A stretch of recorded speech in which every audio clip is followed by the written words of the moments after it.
বাবা চলো আজকে একটা খেলা খেলি। আজকে তুমি বেটা, আমি বাবা। বাবা তোমার মনে আছে যখন আমি ক্লাস 5 পড়তাম, আমার বন্ধুরা সবাই 10 টাকা করে স্কুলে যেত, আর তোমাকে যদি 5 টাকা যাইতাম তুমি আমাকে দাও নাই, মনে আছে বাবা? সেই দিনের টাইমে আজকে আবার তোমার ব্যবহারটা রিপ্লাই করতে চাই। তোমায় কিছু করতে হবে না, তুমি শুধু বাবা বাবা বলবে, আমি তোমার অ্যাক্টিং করবো।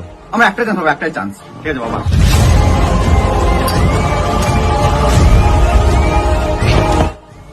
আমার সামনে সিগারেট খাচ্ছিস? তোমার অ্যাক্টিং বাবা, তোমার অ্যাক্টিং শুধু। চলো বাবা।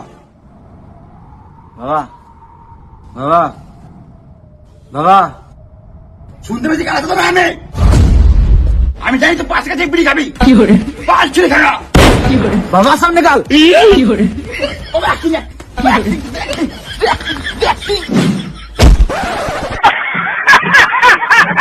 বাবার অ্যাক্টিং করছে, মেরে